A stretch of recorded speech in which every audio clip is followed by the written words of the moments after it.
Hello everyone, a very good morning to all. So this is the last video for the chemistry of lanthanide elements. In this video, we'll be discussing about lanthanide compounds. So let's get started. So lanthanide compounds, generally lanthanide compounds exist in +3 oxidation state, which is the most common oxidation state for the lanthanides.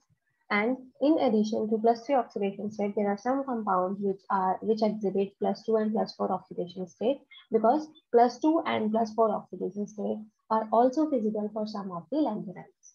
So let's get started. First compound which we are going to discuss are the oxides. Lanthanides generally tarnish readily in air. What happens is they get oxidized, and when they get oxidized, we get oxides. Tarnishing in air means they react with oxygen of the air and they get oxidized to give lanthanide oxides. Let's see how what else are the methods with which we can prepare oxides. So these can also be prepared by the reaction of their hydroxides of, if we react hydroxides of lanthanides, carbonates of lanthanides, and nitrates of lanthanides with oxygen, or we heat them directly. We heat these compounds, and if we directly react, this is a reaction. First one is the reaction of lanthanides getting tarnished. Lanthanide represent here. Ln represents all the lanthanides, not the lanthanum. Lanthanum is La. So here what is happening is this lanthanide ions are reacting directly with the oxygen, and we are getting Ln2O3, where lanthanides are in +3 oxidation state. Similarly, we can also obtain lanthanide oxides from the hydroxides, carbonates, and nitrates. What we'll have to do is we have to take these compounds and heat them, then we'll get lanthanide oxides. Now, this was all about the preparation. Next, we have the reaction of lanthanide oxides. Lanthanide oxides readily react with water to give lanthanide hydroxides. So this is the hydrolysis reaction of lanthanide oxides that we get hydroxides of lanthanides. Similarly, if we react with lanthanide oxides with carbon dioxide, we are going to get carbonates. This we have already discussed, that basicity of lanthanide oxides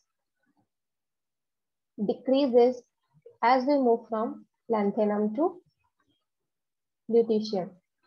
So here, this is a basicity reaction. Here, basicity is decreasing from lanthanum to lutetium. This is an important point, that with aqueous acids, that how do we store these lanthanide oxides? With aqueous acids, what happens is lanthanides get converted to this complex, that is LnH2OX3 positive, where lanthanides are in +3 oxidation state. So this complex formation is there, which can be stored in acidic pH. This is stable in acidic pH, that is below the pH of 5. So lanthanide oxides with aqueous acids give this complex where these can be stored. Further, we have lanthanide oxides, structural types of lanthanide oxides. These are having 3 structural types. We have to just memorize the overview. The structures, the details about the structures formula is not in your syllabus. So we have 3 structural types, that is A, B, and C. In the A structural type, what is there are LnO7 units. The geometry is capped octahedral, and this is generally exhibited by heavy lanthanides. B type is again LnO7 units, capped trigonal prism, and capped octahedral geometry is there. And this structural type is exhibited by middle lanthanides. And C type is the fluoride structure. They are having fluoride structure, where coordination number gets reduced from 8 to 6 by removal of the anions. Here anions are removed and coordination number is reduced from 8 to 6, and this is generally exhibited by middle and heavy lanthanides. So this was all about the oxides. About the lanthanide compounds, generally what type of questions are being asked, that write a short note on the oxides, write a short note on the hydroxides. So you have to just introduce the oxides, write the preparation reaction, give some of the reaction, that is reaction with water, reaction with carbon dioxide, discuss about the acidity or basicity, and this is an important type. We can also discuss about the structural types. So these are the points which we can include in that. question where you will be asked about write a short note on oxides of lanthanides. So generally this type of questions are asked in 2 or 3 marks questions. So this amount of data is sufficient for to attempt those questions. Next we have hydroxide. First is the preparation reaction. How do we prepare hydroxide? If we react directly the lanthanides with water, what we are going to get is hydroxides. Hydroxides are also prepared by the reaction of oxides with water. So you can write any of the preparation reaction. If we react nitrates, oxides with water, we get hydroxides of lanthanides. Now, if we are directly reacting lanthanides with water, if we this reaction is going to be slow if we are reacting it with cold water, and this we get the hydroxides very rapidly if we react these lanthanides with boiling water or with dilute NaOH. With dilute NaOH, this type of reaction is exhibited. So lanthanide hydroxides are ionic in nature and basicity decreases from lanthanum to lutetium. Basicity of both the hydroxides and oxides is decreasing from lanthanum to lutetium. This point we have already discussed in the consequences of lanthanide contraction. Next we have chalcogenides. I hope you are knowing what are chalcogens. Chalcogens are the group 16 elements are called as chalcogens. Group 17 elements are the halogens. So oxides also come under the category of chalcogens, but these are generally counted separately because oxides in itself is an important type of compound. So generally it is written separately from the chalcogenides, but oxides are also the chalcogenides. So these are the here that represents the all other elements except for the oxygen belonging to group 16. So general formula is these are generally in +3 we are discussing about the +3 oxidation state compound. So it is general formula is Ln2Z3 where Z represent the chalcogenide element and here lanthanides are in +3 oxidation state. So preparation is their direct reaction with the lanthanides that reacted directly with the chalcogens and we get Ln2Z3. Also, if we want to prepare sulfides are directly can also be prepared by the reaction of chlorides or oxides with the dihydrogen sulfide gas, that is hydrogen sulfide gas. So what we are going to get here is Ln2S3. So this is the lanthanum sulfide where lanthanide sulfide where lanthanides are in +3 oxidation state. Now, if we talk about the reaction again, if we react these chalcogenides, lanthanide chalcogenides with water, hydrolysis will take place and we'll get hydroxide. So this can also be considered to be the preparation reaction for the hydroxides. Now, this reaction is important for chalcogenides that when we react these lanthanide chalcogenides in heated and heat them in a sealed tube at 600 degrees Celsius in the atmosphere of excess of chalcogens, where excess of chalcogens is present, what we are going to get is polychalcogenides with general formula LnZ2, where lanthanides are in +3 oxidation state. So this is an important reaction to be mentioned in the question. One is preparation, then reaction with water, where we get hydroxides. So this is all about the chalcogenides. Next we have halides. So first halide is fluoride. Lanthanides, if we react with HF or NaF, sodium chloride, what we are going to get is lanthanide fluoride. This is anhydrous. And this we have already discussed that halides are the only, fluorides are the only halides which are insoluble and rest all are soluble. Rest all the halides are soluble. Where we discussed about the NAPs. In NAPs, H stand for the halides except for the fluorides. So if we react these heavy lanthanides with excess of fluorine, we get this soluble complex. So these fluorides are not directly soluble, but if we further react these lanthanide fluorides with excess of fluoride, lanthanide ions or any salt of lanthanide with excess of fluoride, we get this complex. This is a soluble complex. So lanthanide fluorides are soluble in this form, not directly. Okay. So next we have how do we prepare anhydrous lanthanide fluorides. So these can be prepared by reacting directly the lanthanide element with with dry chlorine atmosphere and heating them, and we get lanthanide chlorides. These are soluble in water. Also, these can be prepared by the reaction of lanthanide oxide with COCl2 and heating them, then we get lanthanide chlorides. Also, if we react with lanthanide oxides with ammonium chloride, what we are going to get is lanthanide chloride. So lanthanide oxides are here used for the preparation of fluoride. These two are the important reactions from the point of view that how, if you can be asked in exam that how do we prepare lanthanide chloride, anhydrous lanthanide chloride from lanthanide oxides. So further, this is an important point that anhydrous lanthanide chlorides cannot be directly prepared from the dehydration of the hydrated lanthanide chlorides. Instead, what we are going to get when we heat this hydrated lanthanide chloride, what we are going to get, we are getting oxychlorides of lanthanides, not the anhydrous chlorides. Where what we are going to get is oxychloride of LnOCl. So this is an important reaction that if we want to prepare lanthanide, anhydrous lanthanide chlorides, we cannot directly heat hydrated lanthanide chlorides. Instead, we have to follow any one of these three reactions. Bromides and iodides can be directly prepared by the reaction of lanthanum with the halogens.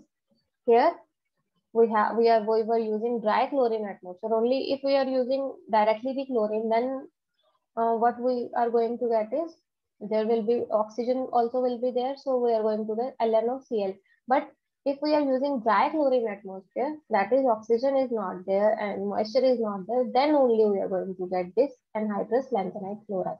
So bromides and iodides are no such requirement is there for bromides and iodides. These can be directly prepared in normal atmosphere and we get LnX3 where X represents bromide or iodide. Further, we have nitrides. Nitrides can directly be prepared by the high temperature in the nitrogen atmosphere. If we keep lanthanides, we get lanthanide nitrides. Here, lanthanides are in +3 oxidation state, and for nitrogen, it is 3 negative. And again, if we react this with water, hydrolysis takes place, and we get hydroxides, and ammonia is released in this reaction. This is also an important reaction. Next, we have oxysalts. Oxysalts. What are oxysalts? Where oxygen is directly bonded to the metal ion. So metal ions are where oxyacids, where oxygen is directly bonded to hydrogen, which is ionizable, due to which that particular thing is an acid. So where that hydrogen is replaced by the metal, those are called as oxysalts. So these are all the oxysalts of lanthanides, carbonates, nitrates, sulfates, oxalates, because if we replace the metal with hydrogen, these are all are going to be acids. So oxysalts can directly be prepared by the reaction of acids with these salts, and we are going to get oxy or octosalts. These are some examples that we are reacting here with lanthanide oxide with HNO3. We are going to get lanthanide nitrates. Here we are getting lanthanide chlorates. Here we are getting lanthanide sulfates, all in +3 oxidation state. Now we have some compounds. Very few compounds are there in +4 oxidation state. +4 oxidation state is exhibited by these lanthanides, and out of these only cerium +4 is present in solution form. This only cerium +4 is there which is having aqueous chemistry. So we are discussing about cerium +4. So solution of cerium +4 is used as oxidizing agent. This is a very important compound where cerium is in +4 oxidation state because it is used as oxidizing agent because it has tendency to get reduced to cerium +3. So it is used as an oxidizing agent in volumetric analysis. Also, this is an important compound where it is used for the oxidation of alcohols, aldehydes, and ketones. This is important point to be memorized about cerium +4 that it is used as oxidizing agent. This can be obtained via the oxidation of cerium +3 using ammonium peroxide disulfide. This is the compound which is used for the oxidation of cerium plus 3 and we get cerium plus 4. This is also an important point to be memorized here. So these are the two compounds where cerium plus 4 compounds are there. This is CeO2 which is pure. Here it is with hydrated form. This is yellow gelatinous precipitate and this is white in color. So this can be prepared, CeO2 can be prepared by the direct reaction, by the reaction of cerium hydroxide with oxygen and cerium oxalate with oxygen.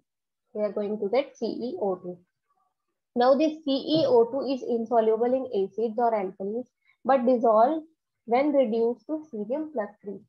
Here important point is that cerium in plus 4 oxidation state, when it is CeO2, it is insoluble, but once it gets converted to cerium plus 3, it gets dissolved. Next compound of cerium which with plus 4 oxidation state is cerium fluoride. So this can be prepared by the reaction of cerium fluoride in plus 3 oxidation state. If we react this with fluorine, we're going to get cerium fluoride, cerium tetrafluoride. This is a white compound which can be easily hydrolyzed. In addition to these, some complexes where cerium exhibits plus 4 oxidation state are also known. So these are the two important compounds for cerium in plus 4 oxidation state. And these are the two important compounds out of the lanthanides in plus 4 oxidation state. Next, we have plus 2 oxidation state compounds of lanthanides. So plus 2 oxidation state is exhibited by these lanthanide elements. Plus 2 oxides are these, that is neodymium oxide, samarium oxide, europium oxide, and terbium oxide.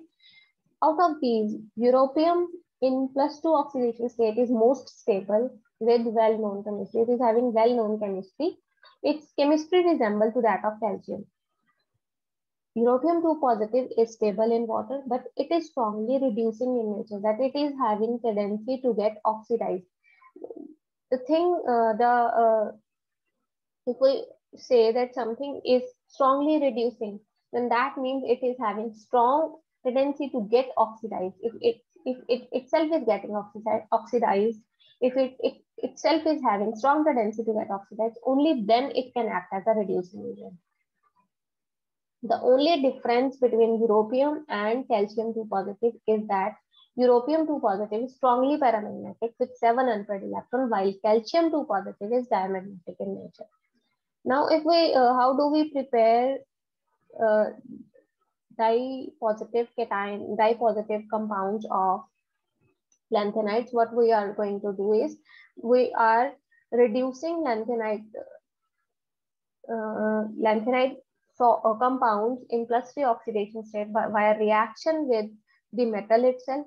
If we react LnXT, here X is representing any of the anion, and if we are reacting this here lanthanide compounds in plus 3 oxidation state with the metal itself, that is lanthanide itself, then we are going to get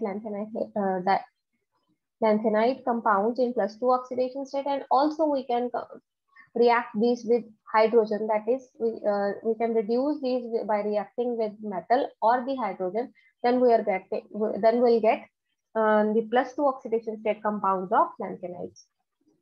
So this is all about lanthanide compounds. We have discussed oxides, we have discussed chalcogenides, we have discussed hydroxides, nitrides, and we have discussed oxysalts. So this